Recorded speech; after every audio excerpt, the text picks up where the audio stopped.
ఆశ్రయిస్తాము స్వామిని, గురువులని వినయంగా, విధేయతతో వారు చెప్పిన విషయాలు విని భగవంతుడి పట్ల శరణాగతి చేసి, జ్ఞానము వచ్చాక ఏం చేస్తామండి? శరణాగతి చేస్తాం భగవంతుడికి. భక్తితో, ప్రేమతో ఆరాధన చేస్తాం. అప్పుడు సంసార సాగరం నుంచి మనల్ని భగవంతుడు బయటికి తీస్తాడటండి. ఇది చాలా గొప్ప విశేషం. దీని తర్వాత స్వామి ఈ భక్తిలో కొన్ని వివిధ స్టేజెస్ గురించి చెప్తున్నారండి. అసలు ఎంత అద్భుతంగా చెప్తారంటే అండి స్వామి, అసలు ఇది ఇది విన్నవారు భగవంతుడి పట్ల ప్రేమలో పడకుండా ఉండలేరండి. తెలిసినా మీకు? అసలు ఎంతగా మనల్ని భగవంతుడు ఎంత ఇంక్లూజివ్ భగవానుడు, ఎంత జీవుడంటే ప్రేమ. ఒకసారి చూడండి, మీకు ఈ చాప్టర్లో 8, 9, 10, 11 శ్లోకాలు. 8th శ్లోకాలు ఏమంటారో తెలుసా అంటే, ఫస్ట్ అన్నిటికంటే హయ్యెస్ట్ స్టేజ్ అట. ఏంటి? మన బుద్ధి ఇంకా మన మనస్సు రెండు కూడా భగవంతుడి లోపలే నిమగ్నమై ఉండటం అట. ఇది అన్నిటికంటే బెస్ట్ స్టేజ్ అటండి భక్తి, భగవంతుని ఆశ్రయించటం. దాని తర్వాత ఏమంటున్నారు తెలుసా అండి?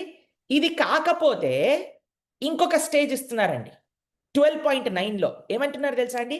కనీసం నీ యొక్క మనస్సు అయినా నా పైన పెట్టు. ఎలా? ఇంటెన్షనలీ అనంటే నువ్వు సాధన ద్వారా. మనకి సాధన అనేది చాలా ముఖ్యం అండి. సాధన అంటే ఏంటండి?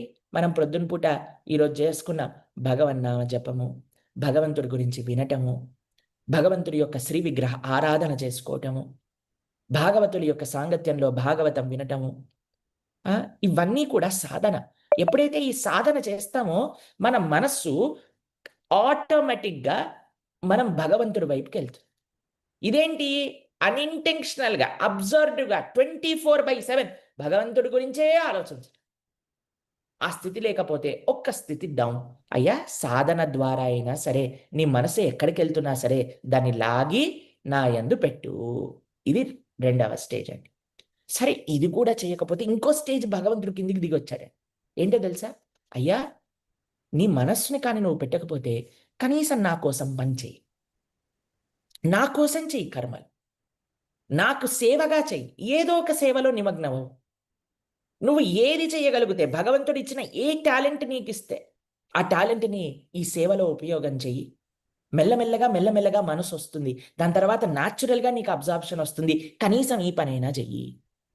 ఎవరైనా అన్నారనుకోండి, ప్రభుజీ ఇది కూడా నేను చెయ్యనని, ఇంకో స్టేజ్ భగవంతుడి కిందికి దిగాడండి. ఏమంటున్నారు తెలుసా? కనీసం నువ్వు చేసే పనులలో వేరే వారి కోసం చెయ్యి. కొద్దిగా సెల్ఫ్లెస్గా నీ కోసమే బ్రతకటం కాకుండా సమాజం కోసం బ్రతుకు. 10 మందికి మంచి చేసే పని చెయ్యి.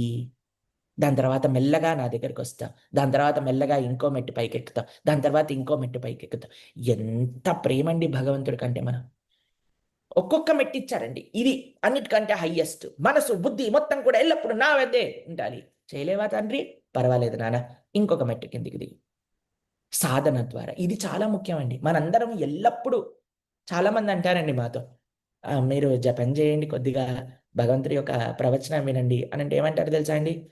మేము ఎల్లప్పుడూ ప్రొద్దున, రాత్రి, మధ్యాహ్నం కృష్ణ కృష్ణ రామ రామ అనుకుంటూనే ఉంటామండి. ఇలా చెప్పేవారు ఎవరైనా ఉన్నారనుకోండి, వాళ్ళు పక్కా అనట్లేదని అర్థం అండి దానికి. ఎందుకో తెలుసా అండి? ఎల్లప్పుడూ అనేవాడు తప్పకుండా సాధనకి సమయం తీసుకుంటారండి. తెలిసిన మాకు తెలుసు, ఎందుకంటే మేము అలాంటి భాగవతోత్తములతో ఉన్నాం.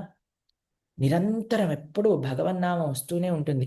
కానీ ప్రొద్దున పూట వచ్చి వారి యొక్క సాధన ఎప్పుడు కూడా స్ట్రిక్ట్‌గా చేస్తారు.